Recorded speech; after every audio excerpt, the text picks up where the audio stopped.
Before we begin, viewer discretion is strongly advised. The following is for educational and entertainment purposes only. This is the verbatim federal courtroom testimony of the Sean Diddy Combs trial as reported by Inner City Press. Nobody expected him. The room was tense, eyes focused on the next witness, until the back doors opened and in walked Will Smith. Gasps echoed. Even the judge froze. No announcement, no pre-written statement, just Will stepping forward on his own. Until that moment, he had stayed silent as his name swirled through headlines, court leaks, and whispered audio recordings said to be too disturbing to release. But something had changed. Maybe it was the rumors. Maybe it was the betrayal from people he once trusted. Maybe it was hearing that tape played behind closed doors. Whatever it was, Will was done hiding. He wasn't on the stand as a celebrity. He was there as a man who'd seen too much and said too little. And when he began to speak, the courtroom wasn't prepared for what they would hear. Because what Will revealed about Diddy, the parties, the manipulation, and the fear wasn't just explosive, it was a warning. It started like any other day of the Diddy trial. The room buzzed with low conversations, the press hunched in their designated rows, and lawyers whispered strategies as they waited for the next scheduled witness. But when the side doors opened and Will Smith stepped into the courtroom alone, no entourage, no legal team, no announcement, the room changed. You could hear a pin drop. Some people thought it was a mistake. Others thought it was a stunt. But the way Will walked, slow, focused, with that old Fresh Prince stoicism, melted away into something more raw,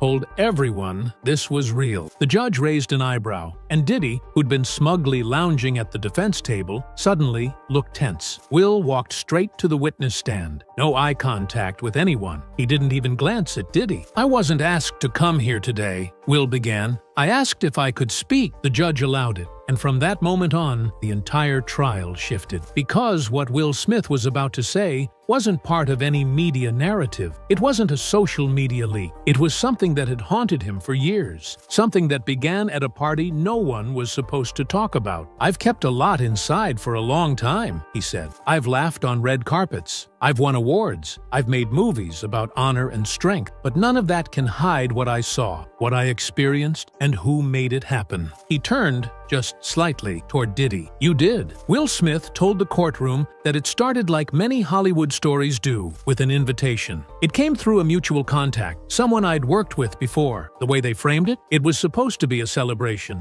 Diddy's birthday. Nothing wild, just music, networking, a place where stars could unwind. I'd been to things like that before, so I didn't question it. But the moment Will arrived, he knew something was off. It was at this massive mansion in the hills. Black SUVs at the front, security everywhere. The second I stepped inside, my phone was taken. That should have been the first red flag. They said it was for privacy, to protect the guests. But it felt like something else, like they didn't want anything getting out. He was ushered inside. The lights were dim, the music low and strange, ambient, rhythmic, almost hypnotic. There were no cameras you could see, but there were mirrors everywhere. It felt like someone was always watching. Will said that after a few drinks and some casual conversation, Diddy approached him directly. He said something like, "Now you're part of the family," and he smiled. That smile, it wasn't warmth, it was ownership. Will said he followed Diddy into a back room, thinking they were going to talk business. Instead, what he saw shook him to the core. There were people performing, men,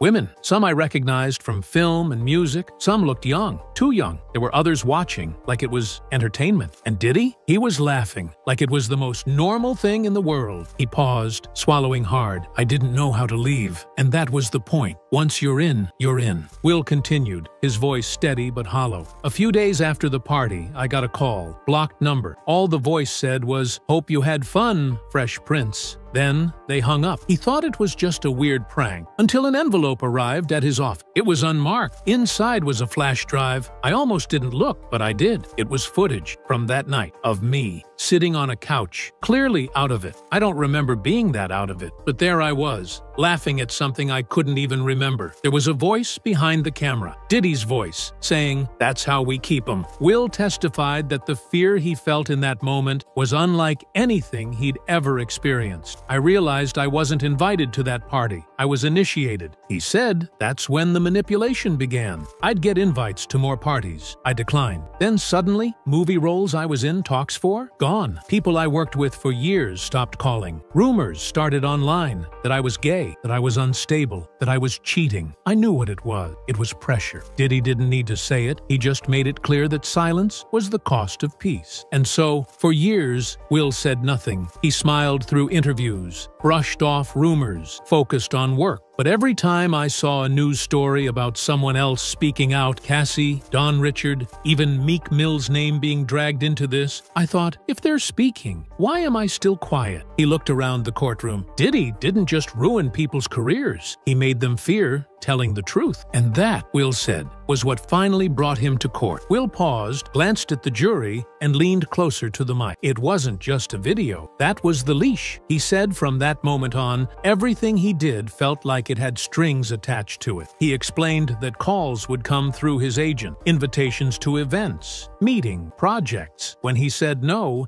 things would shift behind the scenes. I'd say no to a Diddy event, and the next week I'd find out a greenlit project suddenly wasn't greenlit anymore. He said this didn't happen once or twice. It became a pattern. Diddy didn't have to threaten people. He had systems that did it for him. PR people, bloggers, producers. He knew who to call. He knew how to make problems appear out of thin air, and how to make opportunities vanish just as fast. Will testified about one specific instance in 2013, when he had been lined up for a major international campaign with a top luxury brand. We were in final negotiation. I'd already shot the first lookbook. Then, out of nowhere, they dropped me. I never got a reason. But 2 weeks later, I was invited to another Diddy event. When I declined again, the phone calls started. Rumor, gossip blogs, posting stories about me that were oddly specific. Stuff only someone with access could have planted. He said it was psychological warfare. You start to feel like you're crazy, like you're paranoid, but then you see it. The patterns, the punishments. You realize you're not imagining it. You're being boxed in. Will told the court he knew other celebrities going through similar things. Some of them are sitting silent right now. Some of them have contracts that won't let them speak. Some of them are scared they'll be exposed the same way. Then he turned toward Diddy and said plainly, "You didn't just collect people. You controlled them." And everyone knew exactly what he meant. Will didn't stop at the manipulation. He explained how Diddy's grip wasn't just over artists, it stretched into Hollywood's entire foundation. You couldn't walk onto a major stage without brushing shoulders with someone he helped put there. Will said he once attended a charity gala in 2016, where, behind the scenes, high-powered figures from music, film, politics, and tech were all thanking Puff as if he was the glue holding the whole thing together. I watched one executive from a streaming platform hand him a USB drive and whisper, "Only you have the final cut." Will didn't say what was on the drive, but he said it confirmed what he'd feared. Diddy wasn't just networking, he was gatekeeping. He described moments where he saw other actors, rappers, and public figures behave oddly submissive around Diddy, like they were trying to stay in his good graces, laughing too hard, deferring to him in every conversation. I realized a lot of people weren't his friends. They were his survivors. Will testified that one reason he stayed silent so long was because he thought speaking out would blackball him permanently. But then I realized I'd already been blackballed, quietly. No official blacklist, just whispers, doubt, and doors closing. He said the only reason he stayed relevant at all was because his audience, the public, wouldn't let him disappear. That's the part Puff didn't control, the people. He explained how, over time, he began to see things differently. He started revisiting old footage, photos from events, after parties, press junkets, realizing how often Diddy's influence loomed behind the scenes. He was always there, if not in person, then in power. And then, Will said, came the moment that changed everything. Will's voice dropped to a quieter, deeper tone. I stayed quiet for 20 years. I convinced myself it wasn't happening, or that it wasn't happening to me. But then, Then the audio started to surface. He said the first time he heard about secret audio tapes being played in court, he didn't believe it. Then I got a call, not from the prosecution, not from a journalist, from someone I used to trust. They said, "Will, you're on one of those tapes. They played it yesterday. People are talking." He described feeling like the floor had dropped from under him. "I didn't even know a tape like that existed, but once I accepted it might be real, everything else started to connect." Will said he stayed up all night, replaying memories. The party, the blackout, the envelope, the blocked numbers. It was all a system, and I was one of the victims. He said the breaking point wasn't fear, it was humiliation. "I realized that if I didn't speak now, my silence would become my legacy, and I couldn't live with that. My kids are going to see these headlines. My grandkids might see them. I had to speak." He told the court he called the prosecution team himself. "I told them, I'm ready. Whatever you need, whatever questions you have, I'll answer them." He looked at the jury. "I wasn't just coerced. I was played, I was filmed, and I was used." Then he looked at Diddy again, this time with a sharper tone. "And you knew exactly what you were doing." Will closed his eyes for a moment before speaking again,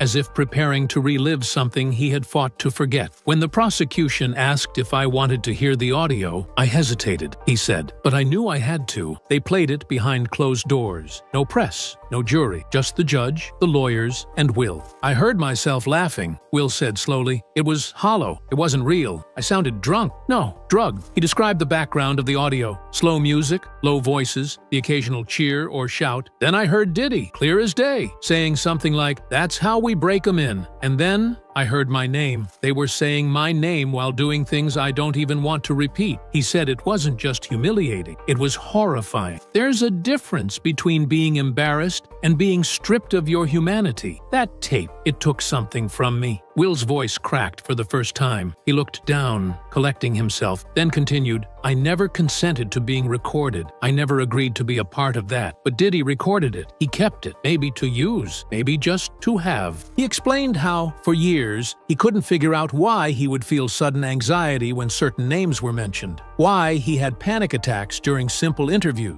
"Now I know. It's because I wasn't crazy. I was remembering something I didn't want to remember." Will said that hearing the audio forced him to confront everything. The manipulation, the grooming, the betrayal from people who stood by and watched. And he said what shook him most wasn't what he heard. It was what I didn't remember. He looked at the jury and said, "If you want to know how powerful Diddy is, ask yourself how someone like me could be silenced for 20 years and not even realize it." By the time Will's testimony hit the media, it was too late for Hollywood to do damage control. The clips from court were viral before the bailiff could even call reset. Hashtags exploded. Our Will Speaks, our Freak-Off tape, our Diddy file. And for the first time, the public saw Will not as a polished A-lister, but as a survivor. Will said, "I knew once I spoke, things would get ugly, but I didn't know how fast." He recounted how within 24 hours of testifying, he lost 2 pending brand endorsements. Another studio halted promotion for a film he had already shot, but he said it didn't matter, because I'd already lost something more valuable years ago, my voice. He said the calls started rolling in, quiet ones, texts from actors, producers, even directors. Some of them thanking him, others warning him. One said, "You don't know who you just declared war on." Another said, "You've made yourself radioactive." Will mentioned a few names without full detail, citing legal reasons, but nodded when the prosecution asked about people like Kevin Hart, Meek Mill, and Lucien Grange. This isn't just a Diddy problem. It's an industry built on silence, and everyone's been trading in that currency. He also said he believed others had dirt on him. "I know after this, more footage might come out. They'll try to paint me as unstable, as broken. Let them. I'm not here to protect myself anymore. I'm here to protect the truth." He told the court he expected backlash, expected denials, and expected Diddy's legal team to claim he was making it all up. "They'll say I'm bitter. They'll say I'm covering something. But I ask you this.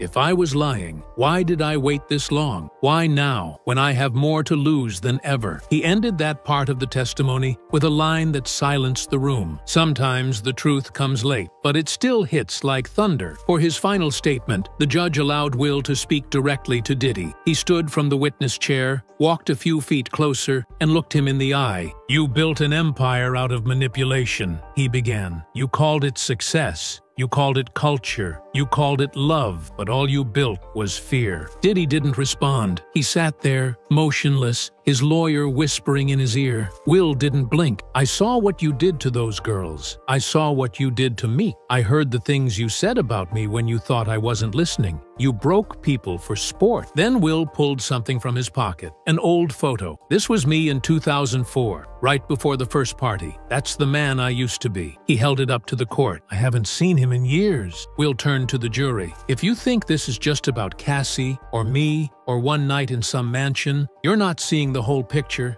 This is about a network of power designed to silence truth, and if we don't tear it down, it will keep going. Then he faced Diddy one last time. You once said nobody parties like Diddy. Well, nobody lies like you either. He walked back to the stand, picked up his things, and exited the courtroom without looking back. And Diddy? He sat there, pale, unblinking, his fingers shaking, because for the first time in decades, he wasn't the one controlling the room. When Will Smith stepped down from the witness stand, he didn't look like a man who had won anything. He looked like someone who had finally stopped running. The courtroom was still tense, almost unsure how to breathe again. Even the judge looked shaken. Some of the jurors had tears in their eyes. And Diddy, for the first time in the entire trial, looked like he had nothing left to say. Will didn't speak to the press when he exited. He didn't wave, didn't posture. He walked out the front of the courthouse with his head held high, but his shoulders carried the weight of 20 years of trauma. When asked later by reporters if he felt relieved, he reportedly responded, "Relief isn't the right word. It's just finished." But outside the courtroom, the world was only beginning to react. Hollywood went into a quiet panic. Executives canceled meetings. Agencies paused deals. Directors and producers who had once celebrated Will Smith suddenly found their phones ringing with questions. The same people who once said, "He's family," were now issuing boilerplate statements of deep concern and commitment to truth. Behind closed doors, crisis teams were activated. PR firms sent internal memos urging clients to distance publicly from any past associations with Mr. Combs. And while many tried to pretend they were shocked, the internet was already doing what it does best, resurfacing the receipts. Old clips of Diddy brushing shoulders with top-tier names, parties where everyone looked too uncomfortable to be just partying, interviews where guests danced around uncomfortable questions, footage of Will, years ago, being interviewed and visibly recoiling when Diddy's name came up, and most painfully, dozens of clips from the Fresh Prince era where fans now say Will looked like he was smiling through something. Fans weren't just shocked. They were furious. Furious that someone like Will had to carry this alone. Furious that for years the whispers were called conspiracy. And furious that the system had stayed quiet for so long. But Will didn't stay in hiding. The day after his testimony, he posted a single message online. A black and white photo of himself as a young actor in 1993, standing on a film set, smiling into the sun. The caption read, "He didn't know what was coming, but he made it through. I'm proud of him." No hashtags, no name drops, just that. The response was instant. Millions of shares, tens of thousands of comments, celebrities, activists, and everyday people thanking him for his courage. More than anything, survivors of abuse, men especially, flooded the post with their own confession. "You gave us a voice," one wrote. "If Will can speak, so can we." Meanwhile, back inside the court, Diddy's team scrambled. Rumors swirled that more subpoenas were going out, not just to musicians and assistants, but to executives at labels, distribution companies, even media conglomerates. What Will's testimony had done wasn't just personal, it had cracked the dam. And now, the flood was coming. Whispers said more tapes existed, not just audio, but visual footage, some of them featuring other public figures. The court sealed these for now, but according to insiders, if any of them leak, it would flip the industry upside down. And Will? He didn't return to work right away. He declined interviews. He canceled appearances. But he wasn't hiding. Insiders say he's been spending time with his kids, focused on rebuilding what matters. One friend told Variety, anonymously, "He's healing now. For the first time in years, he's not pretending." Before court adjourned that day, the judge made a statement that caught even the media off guard. "What we heard today was not just testimony, it was a reckoning, and this court acknowledges the courage it took to deliver it." The final shot of the day wasn't of Diddy. It wasn't even Will. It was of the jury, sitting motionless, processing everything they'd just heard. And in that silence, one thing was clear. The era of silence was over.